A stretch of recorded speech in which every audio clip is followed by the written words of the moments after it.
The very first thing that hit me when I unlocked the heavy oak door was the silence. It wasn't the peaceful, comforting quiet of an empty home. No, this was a heavy, suffocating silence, the kind that makes the hair on the back of your neck stand up because you instantly know that the air is holding its breath. The moment I took a step inside, my cheeks went completely numb. The air was biting, freezing. The heat wasn't just turned down for the holidays. It was completely, entirely off. I stood in the entryway, paralyzed as the realization began to sink in.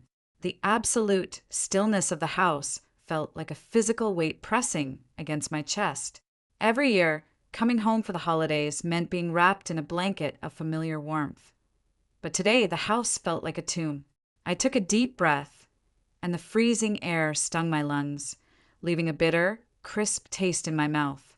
There was no sound of a television humming in the background, no clinking of dishes from the kitchen, and worst of all, no sound of soft footsteps coming to greet me. It was just me and an unnatural, piercing emptiness that seemed to echo from every dark corner of the hallway. Christmas Eve was supposed to smell like roasted pine, warm cinnamon, and old, familiar leather. It was supposed to be a sensory overload of comfort, reminding me of childhood and safety. Instead, it smelled like damp drywall, bitter frost, and dead dust. It felt like someone had ruthlessly unplugged the house's life support and left the cord dangling in the dark. The neglect was palpable, hanging thick in the freezing air. As I dragged my heavy suitcase across the frozen entry tile, the loud metallic wheels struck something small and crisp on the floor. The sound cracked through the silence like a gunshot, making me jump. I reached down slowly, my fingers trembling from the sudden, intense chill of the house, and picked up a small, folded square of paper that had been left right in the middle of the walkway. I recognized the handwriting instantly. It was my mother, Victoria's, tight, sharp, and perfectly neat. Her letters never curved. They sliced through the paper like laws, cold and unyielding. I unfolded it slowly, my heart hammering against my ribs, fearing whatever cold directive was waiting inside. There was no greeting, no Merry Christmas, no explanation, just 5 words written with a black ballpoint pen. We're in Aruba. Handle Evelyn. My grip tightened until the edges of the paper crushed into my palm, the sharp corners biting into my skin. My throat closed up, burning with a mix of intense confusion and a sudden, sharp dread that threatened to choke me. I read it again, slower this time because my brain was desperately trying to soften a blow that my heart already felt. Handle Evelyn, like my grandmother, was an old coat, a piece of unwanted luggage, a miserable chore to be checked off a list before escaping to paradise. The sheer callousness of those words left me breathless, standing alone in the freezing dark, staring at the physical proof of my mother's complete lack of empathy. I dropped the handle of my suitcase, unable to hold it anymore. The metallic clatter echoed too loudly through the empty hallway, bouncing off the bare walls and amplifying the terrifying isolation of the space. My boots squeaked against the freezing hardwood floors as I walked toward the living room, each step feeling heavier than the last. Every single sound felt amplified, like the house itself was screaming at me to turn back, warning me of what lay ahead in the shadows. "Grandma!" I called out, my voice sounding thin, fragile, and utterly lost in the darkness. Nothing answered. The silence swallowed my voice whole, offering no comfort, no reassurance. I tried again, throwing more weight into my lungs, desperate to break the spell of the quiet. "Grandma, it's Clara. I'm home." Still absolute vacancy. The house remained dead, unresponsive, and terrifyingly cold. That was when the sickness settled deep into my stomach. It's that familiar, terrifying feeling that paralyzes you from the inside out, right before your mind finally catches up to what your body already senses. It is the primitive instinct that knows danger is present long before the eyes can prove it. I rounded the corner into the sitting room, my eyes straining against the dim twilight filtering through the frost-rimmed windows, and my heart completely stopped. The world around me seemed to slow down into a sequence of horrific, agonizing details. She was there, on the floor, wedged tightly between the coffee table and the base of her old, familiar armchair. She was half curled on her side, as if she had tried to pull herself up using the fabric of the sofa and failed miserably, sliding back down onto the frozen wood. Her favorite blue nightgown was twisted tightly around her knees, exposing her frail, bruised legs to the biting cold air. One wool slipper lay a few feet away, discarded and empty. Her silver hair was completely flattened on one side, a cruel, undeniable indicator that gravity had been making decisions for her for a very long time. In the dim light, her skin didn't look pale. It didn't look like the normal skin of an elderly woman resting. It looked gray, a horrific, hollow, ash gray that signaled her body was losing its battle against the elements. My mind went instantly cold and perfectly clear. Panic left my body in a sudden rush, replaced by a strange, sharp focus that I didn't know I possessed. The adrenaline cleared away the fog of travel, forcing me into immediate, calculated action. I dropped to my knees on the icy floorboards, the impact sending a sharp pain through my joints as they cracked against the frozen wood. "Grandma, hey, look at me. It's Clara." Her eyelids fluttered, a frail, agonizingly slow movement that looked like it required every ounce of energy she had left in her soul. Her lips parted, dry, cracked, and white, but no sound came out. Then her hand moved, a thin, skeletal hand, trembling violently from the deep hypothermia, reached up and clamped onto my wrist. For someone so physically weak, her grip was terrifyingly tight, like a drowning person catching a rope in the middle of a violent storm. She wasn't letting go. As I held her freezing hand, my eyes scanned the dark room, hunting for an answer, trying to piece together the mechanics of this nightmare. That was when I noticed the details of the room were all wrong. The electric radiator that always sat directly beside her chair, keeping her fragile bones warm throughout the winter, was completely gone. The lamp on the side table was unplugged, its prongs sticking out of the socket like dead teeth, casting no light. I stood up momentarily, leaving her side for a brief second to rush to the hallway to check the thermostat. The digital screen was pitch black. I pulled off the plastic casing with a hard, desperate yank, exposing the wires behind it. The wires hadn't shorted out. There was no storm damage. The main breaker switch behind the panel had been manually and deliberately flipped to the off position. Someone had walked into that hallway, looked at the controls, and intentionally cut the power to the heating grid before walking away and locking the door. My stomach violently flipped, a wave of pure nausea washing over me. I pulled my phone from my coat pocket to call for emergency services, but my thumb froze over the glass screen as I looked at the top corner. No service, not a weak signal, not a single flickering line. It was completely, entirely dead. It made absolutely no sense. This neighborhood was in the heart of the suburbs. It always had perfect, flawless reception. I spun around, panic trying to claw its way back into my chest, looking for the old landline phone that usually sat on the kitchen counter as a permanent fixture. It wasn't there. The base, the cord, the receiver completely vanished. The counter where it always sat was perfectly wiped down, clean of dust and entirely empty, as if someone had carefully lifted the entire apparatus, disconnected the jacks, and carried it out of the house to ensure no calls could ever be made from within these walls. My mouth went completely dry as the calculated nature of the scene became undeniably clear. I ran back to the living room and dropped beside Grandma again, tucking myself as close to her as possible to share whatever warmth I could offer. Her eyes were open just a fraction now, her cloudy pupils tracking my movements with a desperate, fearful intensity. "Call," she whispered. The sound was barely a breath, sounding like dry, dead leaves scraping against pavement on a windy night. "I'm calling, Grandma. I'm calling right now," I promised, my voice cracking under the weight of the terror building inside me. I grabbed my phone, ran back to the wide bay window in the dining room, and pressed the glass screen directly against the frozen, ice-rimmed pane, hoping the thin glass would allow a signal through.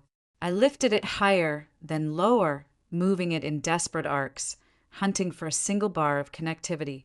For a split second, one tiny, fragile signal line flickered onto the screen like a dying pulse. I didn't waste time moving. I stood perfectly still, holding my breath, and hammered the emergency numbers into the keypad. It rang once, twice, the sound echoing in my ear like a ticking time bomb, and then a voice finally connected. 911, what is your emergency? My grandmother is collapsed on the floor, I said, forcing my voice into a tight, controlled, professional rhythm because I knew screaming wouldn't help her. She is severely hypothermic. The heat in the house has been cut off at the breaker, and she is barely responsive. I need an ambulance immediately. The operator's voice was steady and calm, firing back standard questions to assess the situation. Is she breathing? Yes, but it's shallow and slow. Any visible bleeding or signs of trauma?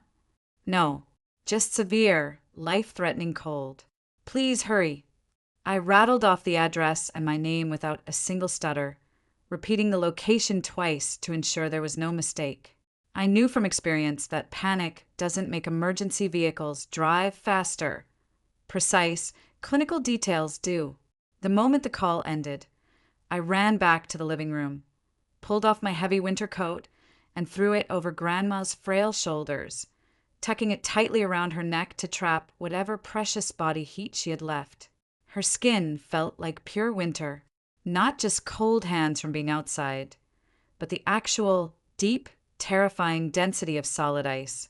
You're okay, I whispered over and over again, rubbing her frozen arm, trying to stimulate any blood flow left in her veins.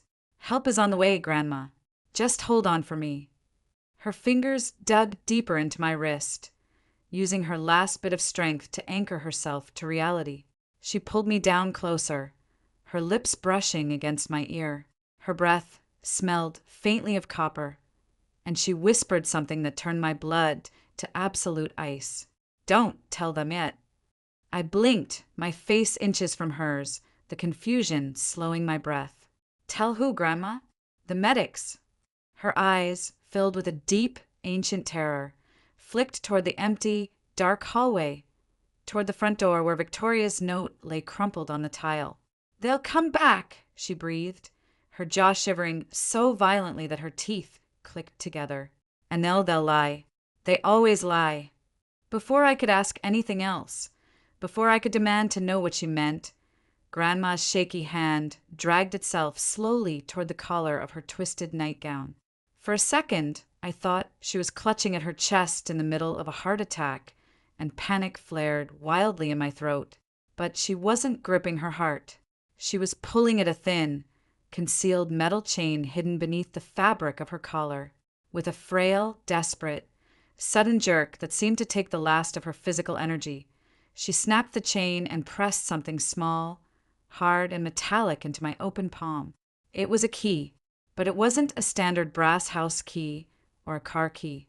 The teeth were tiny, intricate, and silver, the kind of key that belonged to a heavy antique desk or a reinforced steel lockbox. She closed my fingers over the cold metal, sealing it inside my fist like a dirty secret, forcing me to hold it tight. The cellar door! She wheezed, her eyelids fluttering as her strength visibly evaporated into the freezing air of the room. Behind the panel where Grandma? Tell me exactly, I pleaded, leaning in closer, my ear almost touching her lips.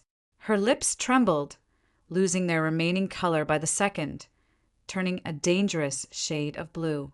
The pantry!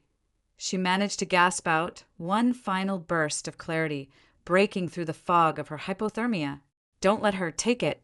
Whatever you do, don't let her find it. Her grip suddenly loosened, her fingers slipping away from my wrist, and her head fell back limply against the folds of my coat.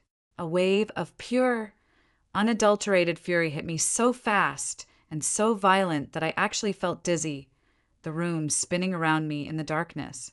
Her. She didn't say them. She didn't say intruders. She didn't say the utility company.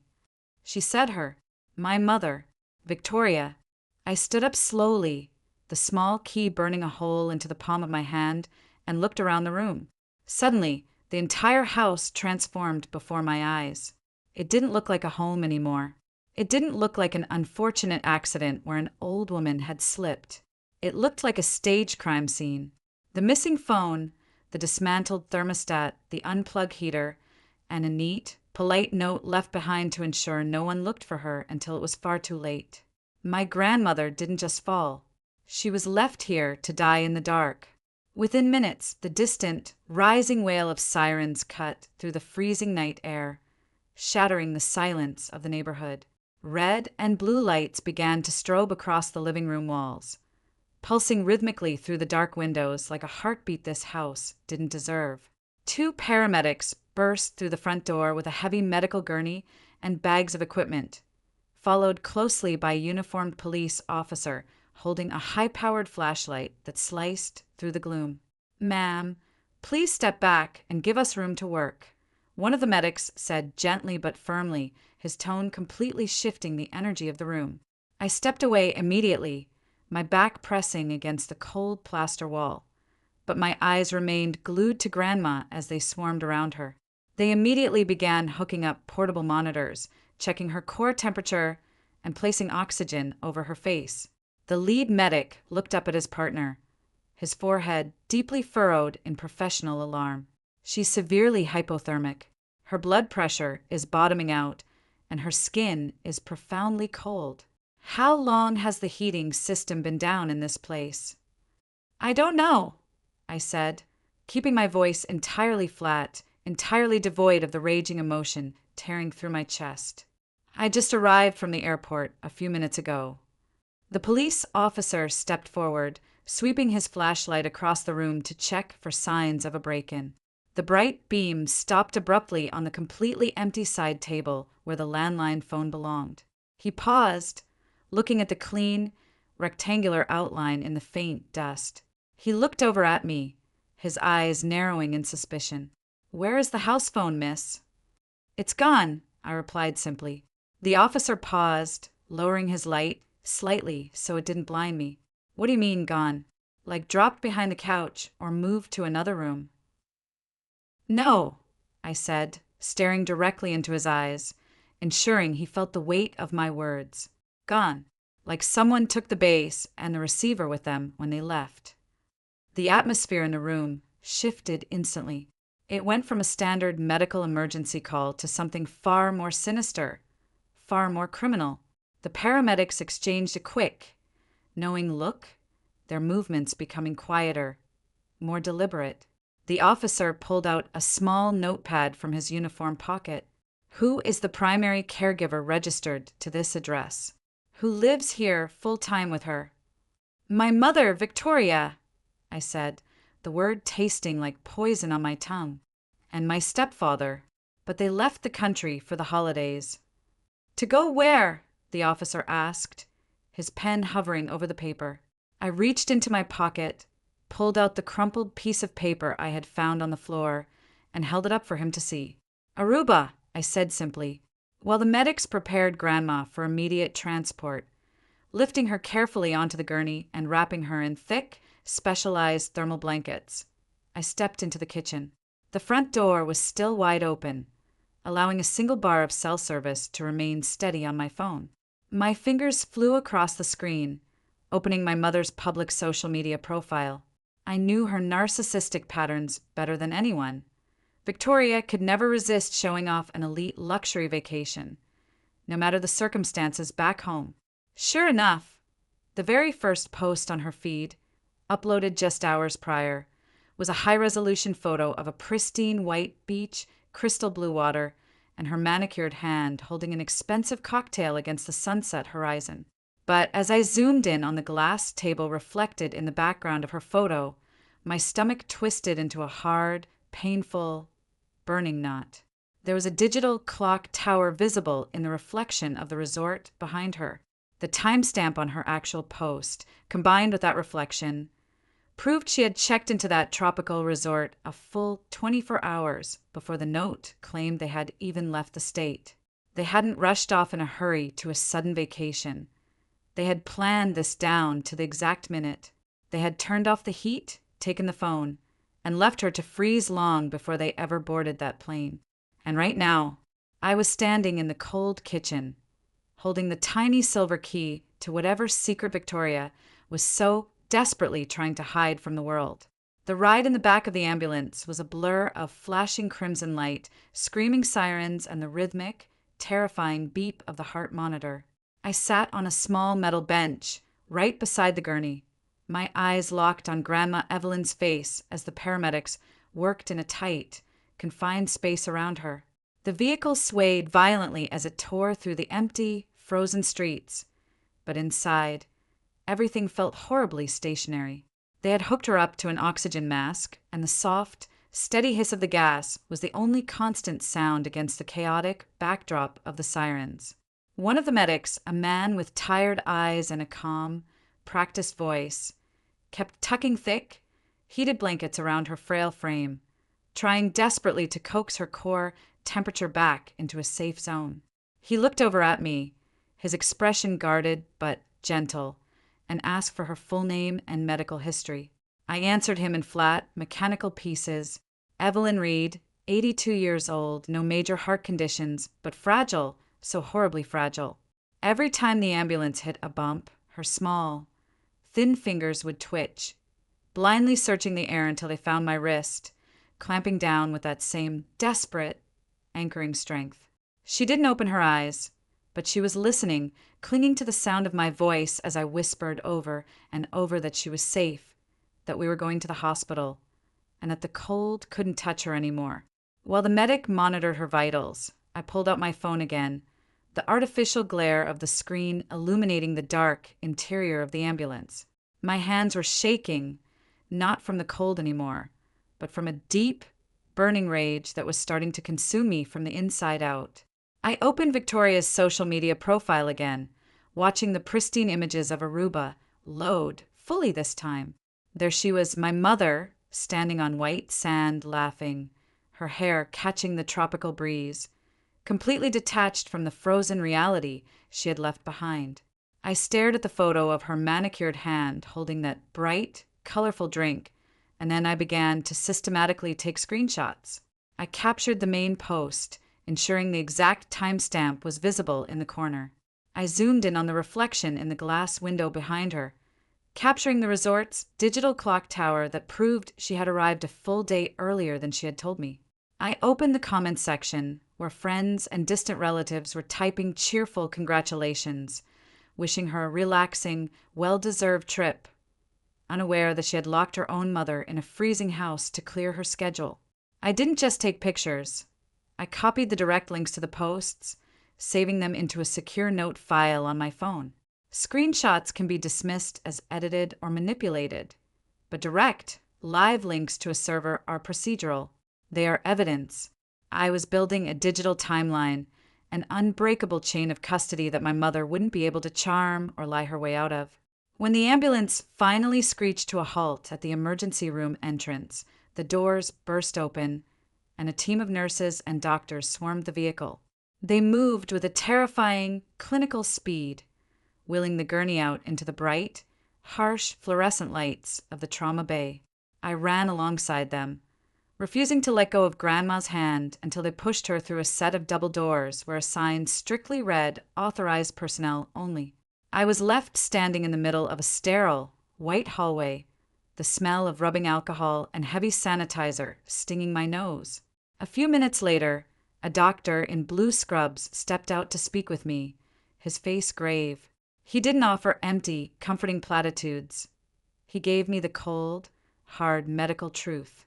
Her core temperature was dangerously low.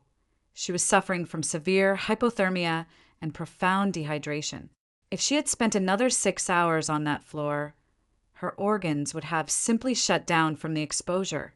He asked who her primary full-time caregiver was, and I felt my jaw lock so tightly it ached. "My mother," I told him, my voice dropping an octave. "She lives with her, but she is currently on a beach in Aruba. The doctor didn't gasp or express shock. Instead, his eyes went perfectly still, a quiet, professional anger settling over his features. He nodded once, told me he was immediately notifying the hospital's on-duty social worker, and turned back into the treatment room to save my grandmother's life. Within 10 minutes, a woman with a clipboard held tightly against her chest walked down the hall toward me. Her badge read Sarah Jenkins, Adult Protective Services. She had sharp, observant eyes that seemed to take in everything about me. My lack of a coat, my frozen hands, the look of absolute, unyielding fury on my face. We moved into a quiet, private consultation room, and she asked me to start from the very beginning. I didn't cry. I didn't sensationalize. I gave her the facts in clean, brutal sentences. I told her about the dark, icy entryway. I told her about the typed note left on the floor like an order. I explained how the electric radiator had been completely removed from the room, how the landline phone had been taken off its base and carried away, and how the main heating breaker had been manually flipped to the off position. As I spoke, Ms. Jenkins's pen flew across her paper, her expression growing darker with every detail. When I mentioned that Grandma had whispered, "Don't tell them yet, they'll lie," the social worker stopped writing and looked up at me. That single phrase changed the entire nature of the case. It proved that Grandma wasn't confused. She was terrified of the people who were supposed to protect her. A uniformed police officer, Officer Reynolds, arrived at the hospital a short time later to take an official criminal report. He listened to the summary provided by the social worker, then turned to me, his hand resting near his radio. He read the note Victoria had left behind, his mouth tightening into a thin, grim line as he processed the sheer negligence written in her neat, precise handwriting. They left an elderly, dependent woman alone in a house with zero heat and disabled her only means of communication, he murmured, mostly to himself. He looked at me, studying my face to see if I was holding up under the weight of the situation. We need to document the conditions of that home immediately before anything is touched or altered. Can you take me back there right now? I didn't hesitate. Yes, I said. I'll show you exactly what they did. Before we walked out, Officer Reynolds gave me one strict, absolute command. Do not, under any circumstances, contact your mother or your stepfather. Let them believe they are entirely in control. We need them to keep talking, and we need them to stay exactly where they are. The sun was just beginning to hint at the horizon when we drove back to the house, casting a cold, gray light over the quiet suburban street. The outside of the property looked completely ordinary, peaceful even, but the moment I pushed the front door open, the heavy, dead cold hit us like a physical blow. Officer Reynolds stepped inside, his heavy tactical boots clicking against the tile as his high-powered flashlight began to sweep across the darkness. I led him down the hallway first, pointing to the dead thermostat display. He leaned in close, inspecting the plastic housing, then walked down to the basement stairs to check the main electrical panel. I watched as he shined his light on the switches. The breaker, labeled heating grid, wasn't tripped due to an overload. It had been pushed firmly, intentionally into the off slot. He clicked his camera, the bright flash illuminating the dusty metal box over and over again, preserving the evidence of human intervention. We walked back up to the living room, where the silence still felt heavy and accusing. Reynolds photographed the empty floor where Grandma had spent hours freezing, capturing the twisted slipper that had been left behind in the struggle. Then he moved his light to the small side table next to her favorite armchair. The clean, dust-free rectangle where the landline phone used to sit was perfectly visible under the bright beam of his flashlight. "Phone missing," he muttered, writing notes in his small book. "Intentional isolation. That is a heavy aggravating factor in an elder abuse charge." I stood there, watching him work, when I suddenly felt the heavy weight of the small silver key resting deep in my pocket.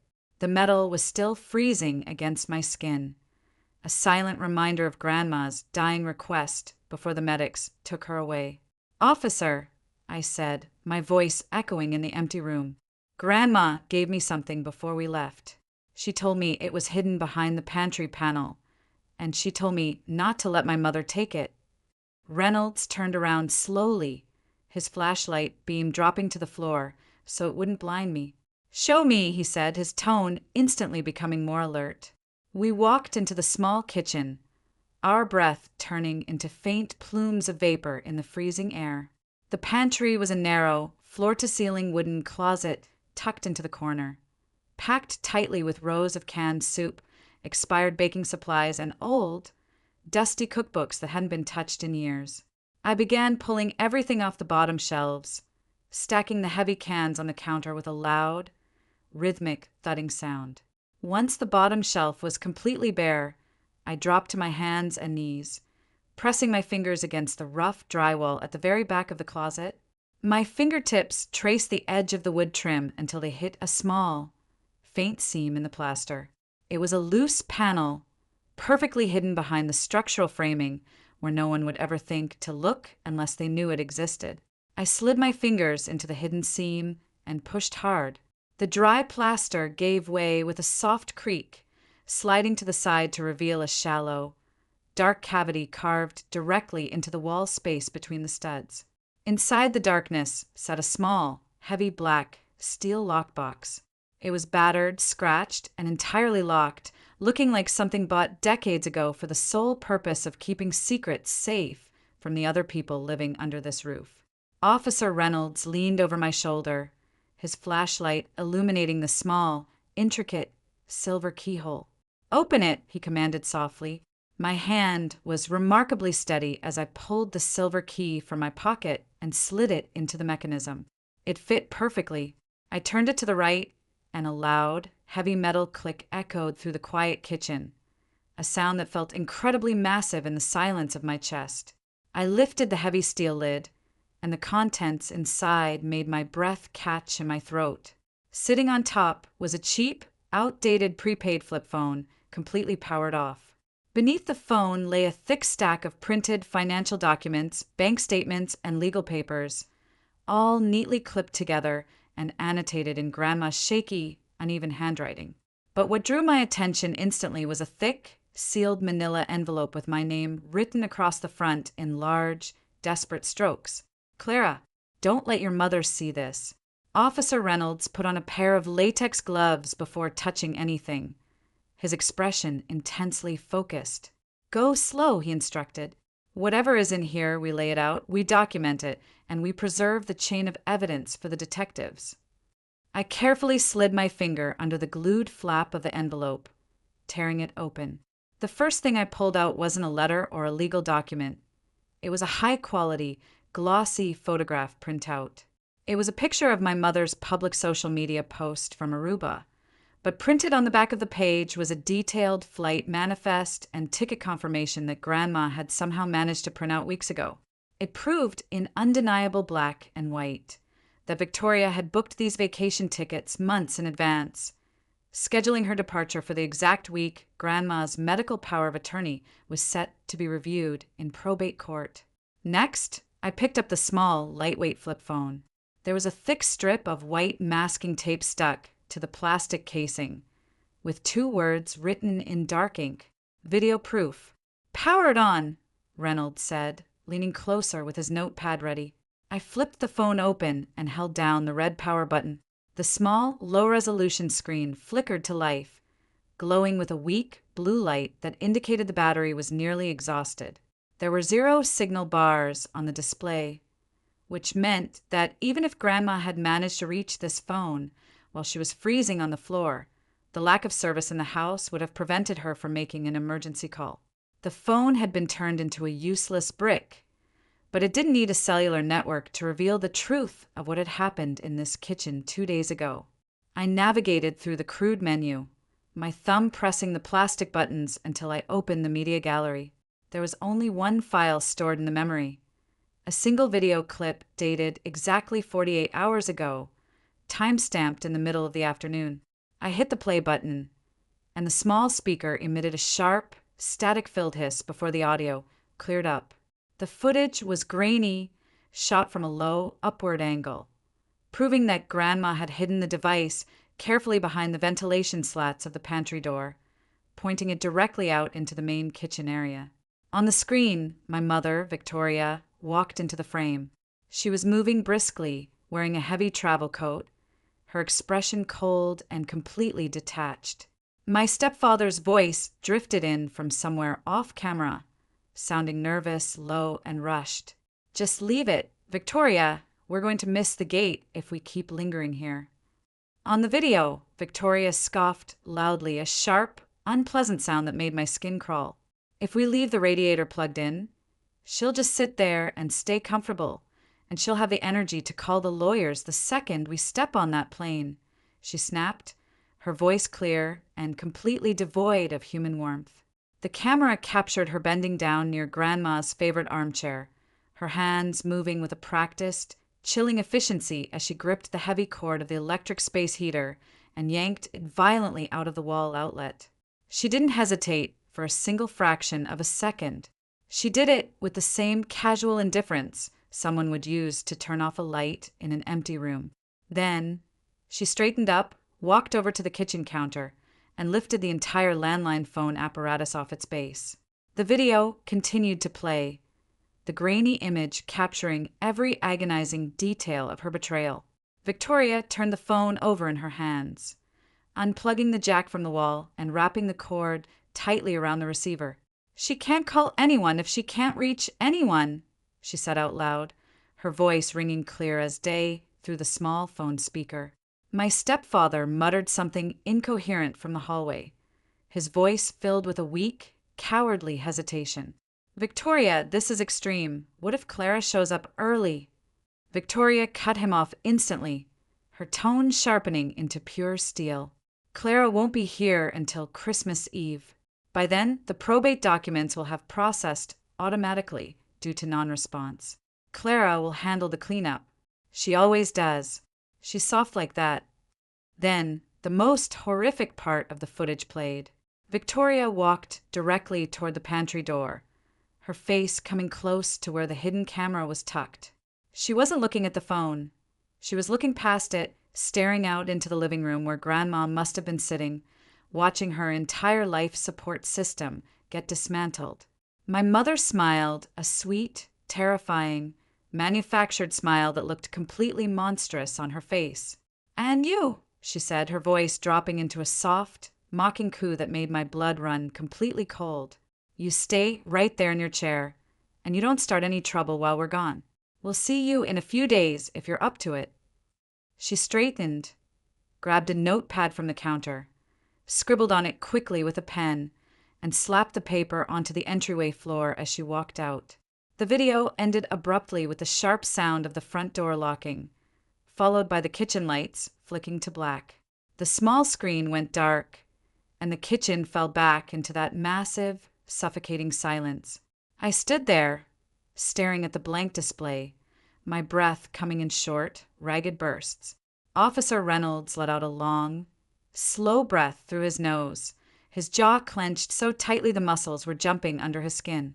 "That is premeditated," he said, his voice dropping into a dangerous, quiet register. "That isn't just neglect, Clara. That is a coordinated, criminal isolation of a vulnerable adult. Removing the communication device to prevent emergency access transforms this into a felony elder abuse case." He reached out with his gloved hand, carefully taking the flip phone from me and placing it gently inside a heavy plastic evidence bag, sealing the top with a definitive snapping sound. "This phone is going straight to the forensics unit. This is our case right here." He spent the next 20 minutes systematically photographing the rest of the contents inside the lockbox. The bank statements showing unauthorized transfers from Grandma's account to Victoria's personal travel agency, the canceled home health aid contracts that Victoria had signed weeks ago to ensure no medical professionals would visit the house, and the utility logs showing the exact hour the power consumption in the home dropped to near zero. He was methodical, documenting every single piece of paper like a puzzle piece that was finally coming together to expose a monster. "They think they are entirely safe on a beach thousands of miles away, Reynolds said, looking up at me as he packed the bags into his tactical case. But they have no idea that they just wrote the script for their own prosecution. Just as he finished sealing the last bag, the sudden, violent vibration of my phone inside my pocket made both of us jump. I pulled it out, the screen lighting up with the one name I never wanted to see again. Victoria. My thumb hovered over the glass, my heart hammering wildly against my chest. Officer Reynolds saw the name and immediately stepped closer, his eyes turning sharp and clinical. He reached down and pressed the record function on his body microphone, ensuring every ambient sound in the kitchen would be captured. "Answer it," he whispered, his voice completely flat. "Put it on speaker immediately. Do not accuse her of anything. Do not mention the police, the lockbox, or the hospital. Just let her talk. Give her enough rope to hang herself." I swallowed hard, forcing the lump of raw emotion down my throat, and hit the green button. I clicked the speaker icon and held the phone out between us in the freezing air. The line connected, and my mother's voice instantly burst through the speaker, loud, sharp, and dripping with an intense, annoyed irritation. "Clara, what on earth are you doing?" she snapped, not even bothering with a greeting.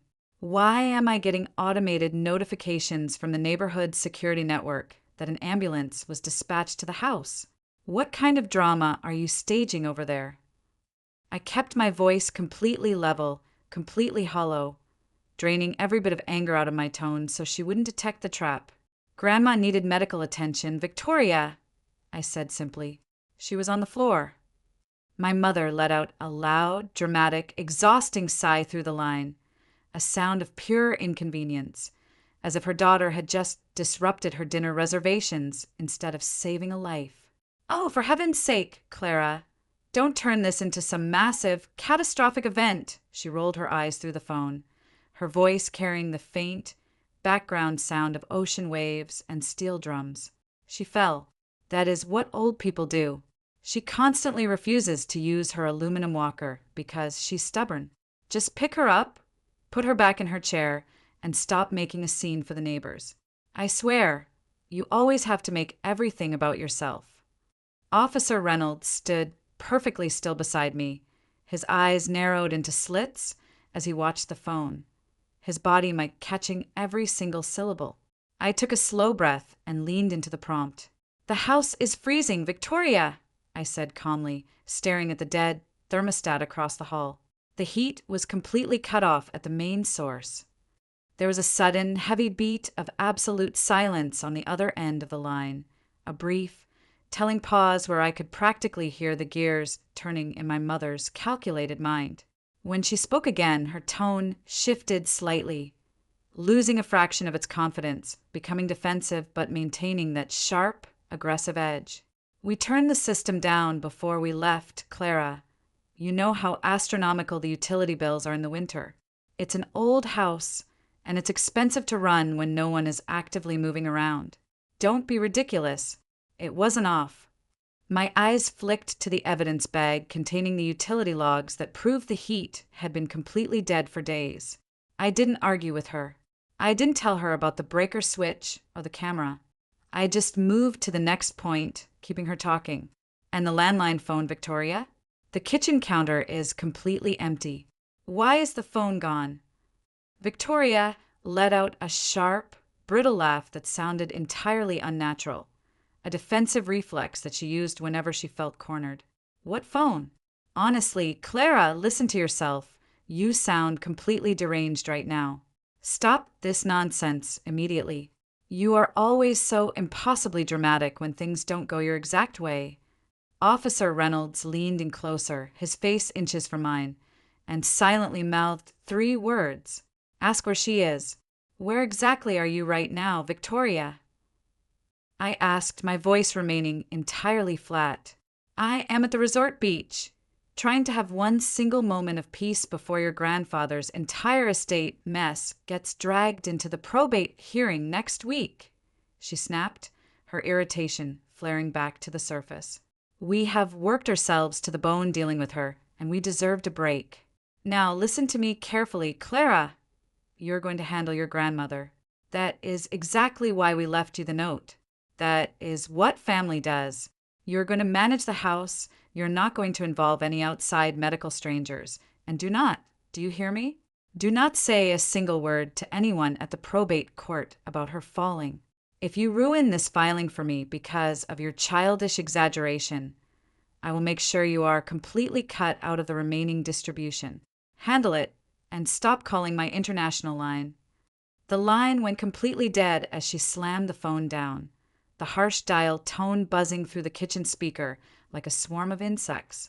I lowered my hand, my fingers trembling slightly as the sheer venom of her words settled into the room.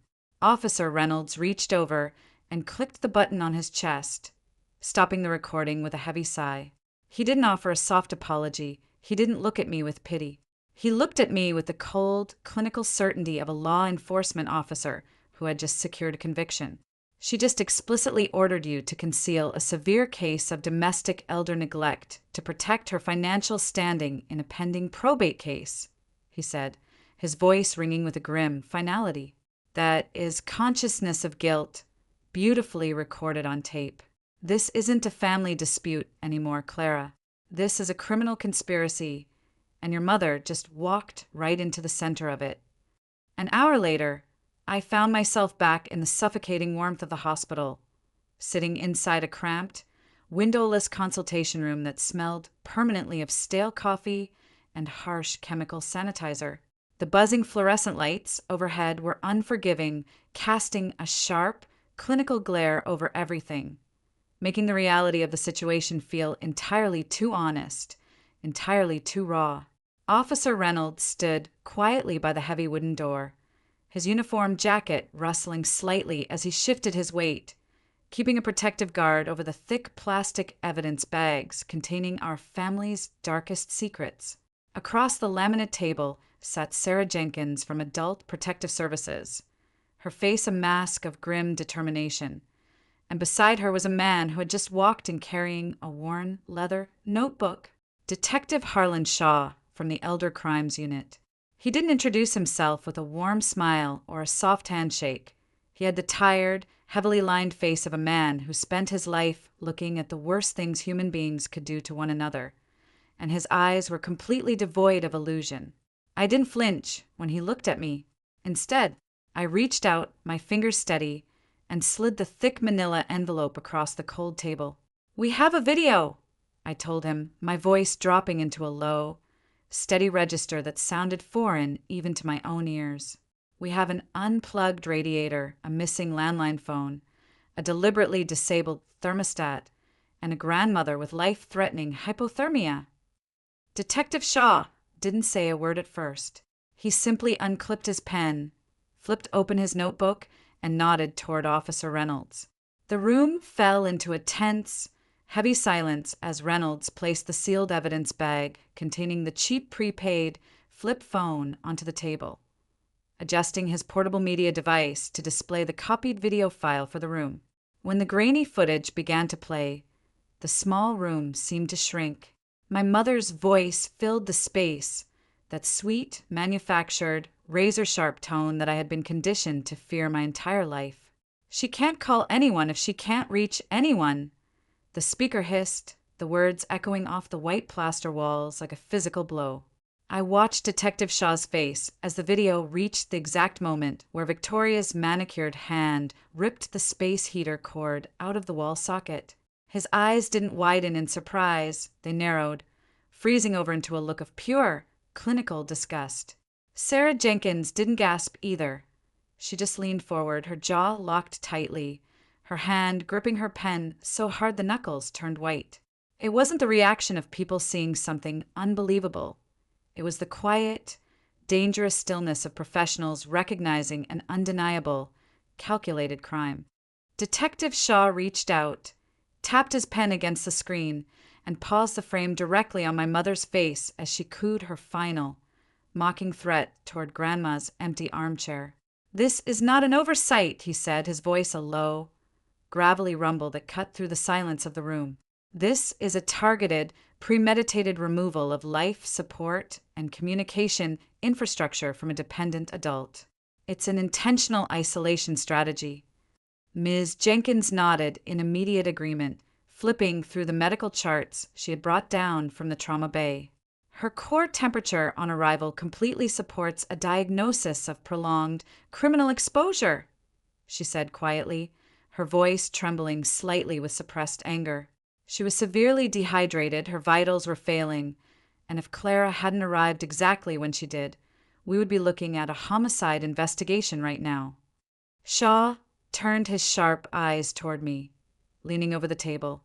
Where exactly are your mother and stepfather right now, Clara?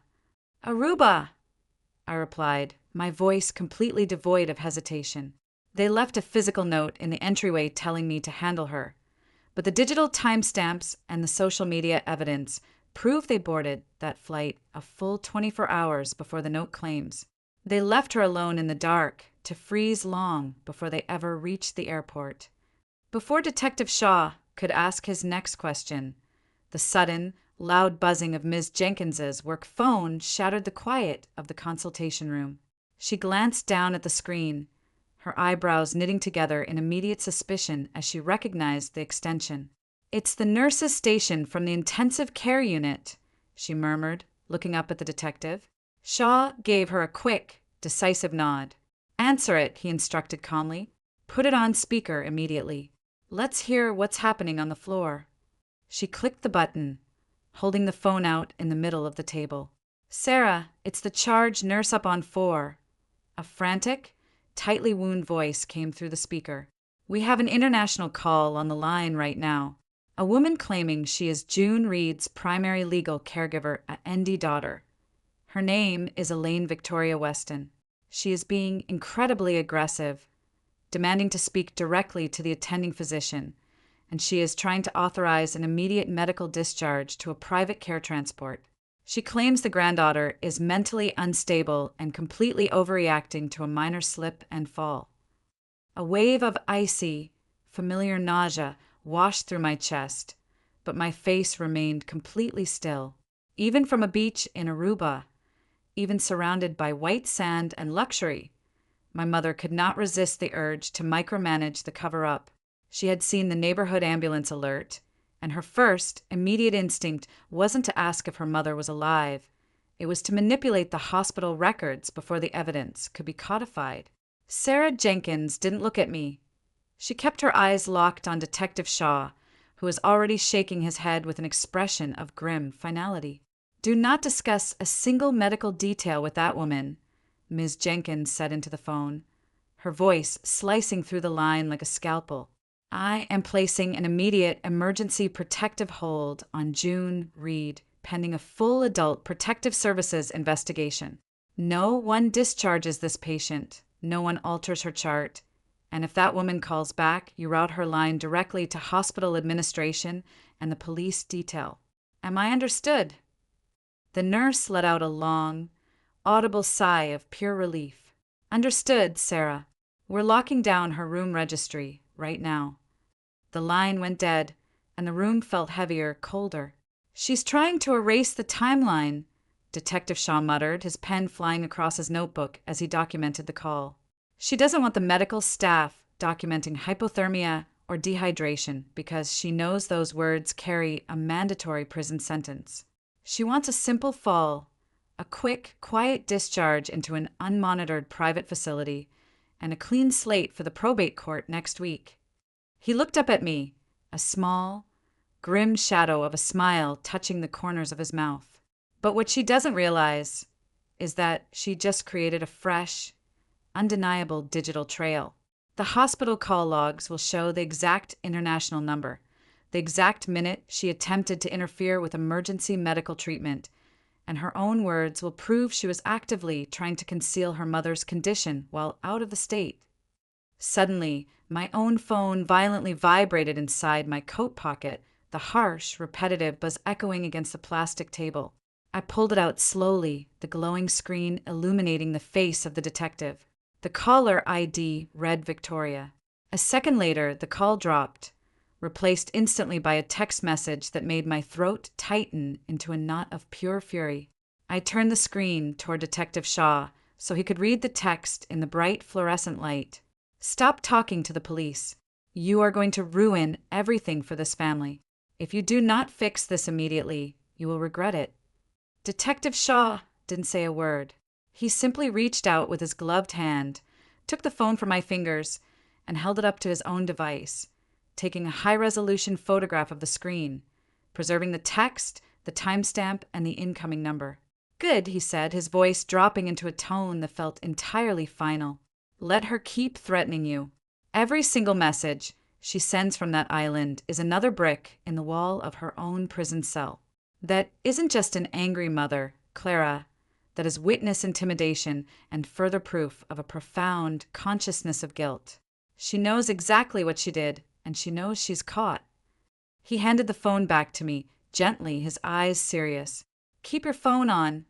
Keep collecting her messages, but do not reply to a single one. Let her scream into the void." The door to the consultation room opened a few minutes later, and a sharply dressed woman with a leather briefcase stepped inside, her face pale and her eyes scanning the room until they locked onto me. It was Dahlia Clean, the estate and probate attorney who had been handling my grandfather's complex, messy will for the last 6 months. She looked completely out of breath, her usual polished demeanor replaced by a look of intense legal urgency. "Clara! Thank God!" she breathed, closing the heavy wooden door behind her and dropping her briefcase onto the table. "I came the second I got your message from the office. What on earth is happening? The probate clerk's office just notified me of an emergency filing that came through the electronic portal an hour ago." My stomach turned over into a hard, cold fist. "What did she file, Dahlia?" I asked, my voice remaining entirely flat. Dahlia opened her briefcase, pulling out a stack of freshly printed legal documents covered in red emergency court stamps. "Your mother filed an ex parte emergency petition from an international electronic notary," Dahlia said, her hand shaking slightly as she handed the pages over to me and Detective Shaw.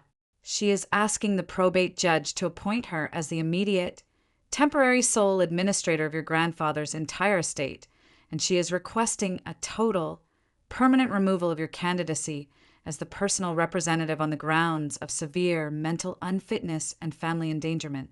She claimed in the affidavit, under penalty of perjury, that you showed up at the house unannounced, caused a violent scene, broke the heating system in a fit of rage, and forced your grandmother into medical distress to frame her." I stared at the black ink on the page, watching my mother's final, desperate lie laid out in neat, legal terminology. It was her favorite, most lethal tactic, turning the victim into the aggressor, spinning a web of manufactured chaos so thick that the truth would get buried under weeks of procedural delays. But as I looked at the papers, I didn't feel fear. I didn't feel that old, childhood paralysis that used to take over my body whenever she turned her wrath on me. I looked up at Detective Shaw, who was already reading the affidavit over my shoulder, a look of cold, dangerous anticipation settling into his features. "She just signed her own arrest warrant," Shaw murmured, his voice ringing with absolute certainty. "She lied under oath to a probate judge to secure a financial advantage, while her mother was lying in an intensive care unit with a core temperature of 89 degrees. Dahlia Clean looked from the detective to the plastic evidence bags on the table, her eyes widening as the pieces of the puzzle finally snapped into place for her. Is that the evidence from the house?" she whispered, her legal mind instantly grasping the staggering implications of what we were holding. "Officer Reynolds," Detective Shaw commanded, his tone sharp and authoritative, "contact the on-duty district attorney right now. Tell them we have a felony elder abuse case with active, ongoing witness intimidation, probate fraud, and a flight risk suspect currently out of the country. We need a judge to sign emergency protective orders around June Reed's estate assets immediately, and we need a criminal warrant issued for Elaine Victoria Weston II. Her feet touch the tarmac at the airport." The next few hours moved with a terrifying, beautiful legal velocity.